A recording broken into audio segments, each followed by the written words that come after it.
andaban en grupos y eran más sociables para todo el proceso de casa, de vivienda, de cosecha, vestidos. Se dice que la invención de la aguja para tejer ya, coser las pieles y protegerse de las inclemencias de los climas fríos también fueron elementos supremamente importantes para la supervivencia de las especies.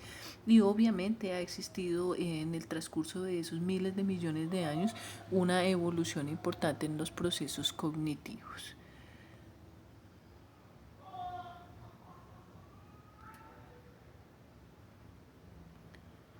Bien, esta sería el repaso así general de lo que son los procesos cognitivos en cuanto a la evolución filogenética, y vamos a mirar eso que tiene que ver con nosotros. Decíamos que es muy importante para nosotros todo el desarrollo cerebral, porque es que en ese proceso de desarrollo cerebral se sustentan todas las funciones cognitivas de los seres humanos. Entonces vamos a empezar por decir que ya nuestro cerebro actual es de un peso mayor a cualquiera de los otros, ¿cierto? Eso quiere decir que ha habido un desarrollo neuronal mayor, ¿sí? No me canso de repetirlo, especialmente en el lóbulo frontal, porque el lóbulo frontal se asocia con funciones muy específicas que de pronto no tienen ni siquiera otros primates. Los primates sí tienen algunas funciones cognitivas, pero no son de una especialización tan alta como las que tenemos nosotros. Bien, aquí qué vamos a ver. Vamos a mirar cómo está conformado el cerebro. Hay diferentes tipos de regiones, cortezas primarias, secundarias, cortezas de asociación, ¿sí?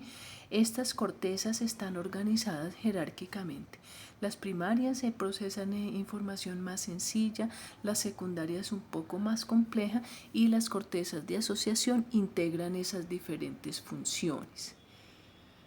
Aquí vemos las cortezas primarias. A las cortezas primarias llega la información procedente de los receptores, es decir, de todo lo que son los sistemas sensoriales. Por ejemplo, si yo estoy hablando de que el tacto tiene receptores sensoriales, ellos van a llevar a la corteza, van a llegar a la corteza sensitiva, los estímulos, el procesamiento de esos estímulos va a llegar a la corteza sensitiva. Si yo estoy viendo cualquier objeto, estoy diciendo que son los receptores de los ojos, conos y bastones, los que están respondiendo a ese estímulo, y van a llegar, miren, ahí en la parte de atrás del cerebro van a llegar a la región de la visión. Si yo estoy moviendo mis manos, estoy ejecutando un movimiento, ¿quién va a procesar la información? Véala ya anaranjadita, la corteza motora.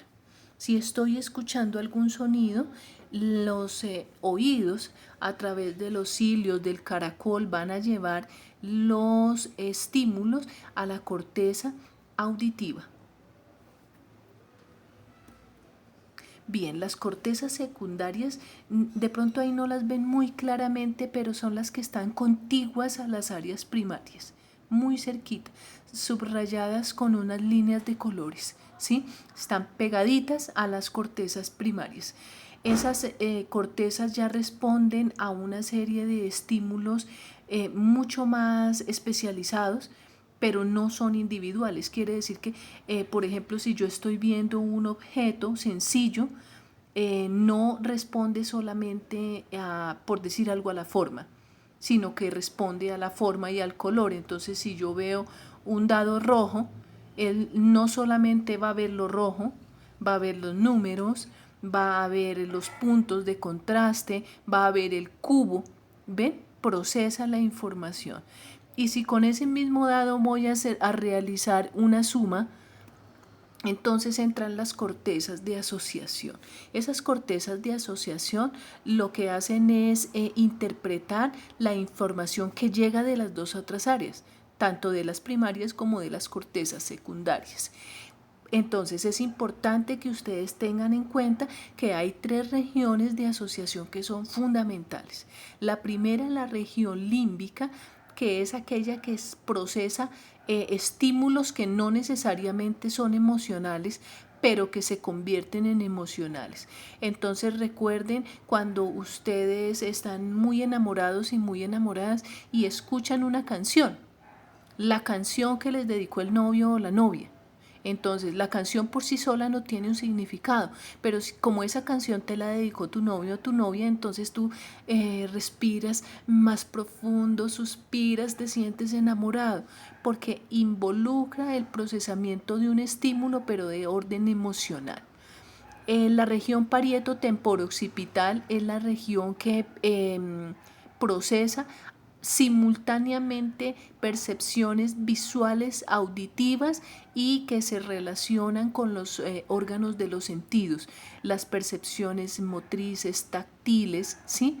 Entonces, por ejemplo, aquí podemos encontrar una región muy importante, por ejemplo, para lo que es la interpretación de los números, ¿sí? Yo veo un número y no solamente estoy viendo la forma, estoy pensando en una cantidad, me estoy imaginando un número, estoy diciendo cuál está antes, cuál está después. Entonces son una serie de procesos solo con ver un número. Y en el lóbulo frontal, que va a ser el tema de la siguiente sesión, vamos a trabajar lo que son las funciones ejecutivas. Las funciones ejecutivas se relacionan con el control que tiene el lóbulo frontal sobre otras regiones cerebrales y se relacionan con conductas de planificación, el control de la conducta y el pensamiento abstracto, el raciocinio y el juicio. Por último, vamos a ver el tema de la asimetría cerebral. Este tema lo que hace referencia es que al dividir el cerebro en dos, ustedes saben que tenemos 2 hemisferios. Esos 2 hemisferios dicen, en cuanto al tema de la simetría, se dice que asimetría es que no es igual. Entonces se dice que los hemisferios son asimétricos. Como ustedes pueden observar en esa gráfica, la región que está con rayitas diagonales, fíjense que es más angosta en un lado que en el otro, ¿sí? En la misma región temporal, ¿ven? Las dos son las regiones temporales, pero en el hemisferio izquierdo son más amplias, son más grandes, y en el hemisferio derecho son más pequeñas. Ellas son las regiones del habla, que solamente se encuentran en el hemisferio izquierdo. ¿Eso qué quiere decir? Que los hemisferios, funcionan de forma diferente y se implican de forma diferente en las funciones que realizan. Bien, ahora vamos a revisar entonces la actividad. Bueno, aquí ya revisando la actividad que aparece en la plataforma, entonces podemos leer: elabore un trabajo con portada, introducción, línea de tiempo, referencias en normas APA. La introducción debe realizarse con base en el capítulo 16 de Cardinali, que es el que habla de las funciones cognitivas. ¿Listo? Para elaborar la línea de tiempo, investigue para ubicar en cada ítem histórico las características del cerebro y las funciones cognitivas de cada uno a través de tareas que realizaban. ¿Eso qué quiere decir?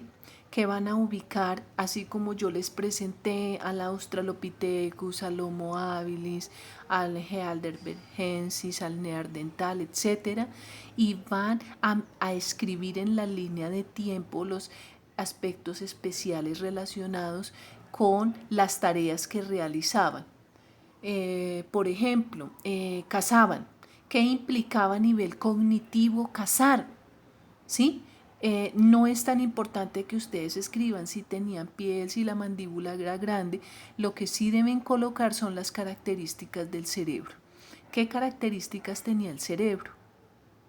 Y con base en las tareas, qué tareas desarrollaban, entonces también las colocan, y con base en esas tareas ustedes dicen, por ejemplo, Si cazaban era porque planeaban. ¿Me hago comprender? Listo. Si comían solamente frutas de los árboles era porque ¿qué? Porque, por ejemplo, no tenían la capacidad de crear una herramienta. ¿Listo? Eso es lo que va en la línea de tiempo. Y con base en el artículo en inglés de Human Cognitive Evolution, en ese apartado aparecen 3 aspectos relevantes. Hay uno que se relaciona con el Homo habilis y otra con el Homo erectus. Entonces los revisan, hacen la traducción y donde ubiquen en la línea de tiempo a estos 2 homínidos, entonces escriben los 2 o 3 aspectos más importantes del apartado que corresponda a el Homo habilis y al otro personaje. Recuerden la rúbrica, ¿listo? Aquí aparecen los otros datos. Los otros datos sería para el 16 de octubre. Se supone que un día antes nos vamos a ver ya en la sesión presencial para aclarar los últimos detalles. ¿Cuál es la rúbrica? La rúbrica de evaluación entonces habla de un contenido y sacamos 15 puntos si hay apropiación de los conceptos vistos y los aplica en análisis y síntesis. Ojo, la cronología. Ustedes ya han hecho líneas de tiempo conmigo. Cronología. Dice, las fechas están ordenadas de forma ascendente, de la más lejana a la más cercana, a la actual. Bueno, de la más lejana a la más cercana a la actual. Las épocas vienen marcadas y los periodos de tiempo están bien definidos. Sacan 15 puntos. ¿Qué no me van a sacar? 0 pollitos si las fechas no están en un orden continuo o los periodos históricos no existen. El diseño, cuidado también con esto porque a veces no hacen el ejercicio completo. Usa un 90% de imágenes, fotografías o dibujos, ¿sí? Y personajes de texto y de texto suficiente para soportar el suceso. ¿Listo? Eso quiere decir que deben ir imágenes, que no debe ir demasiado texto para elaborar la línea de tiempo. Y 5 puntos por normas APA, citas y referencias. ¿Listo? Entonces esa es la actividad de hoy. También voy a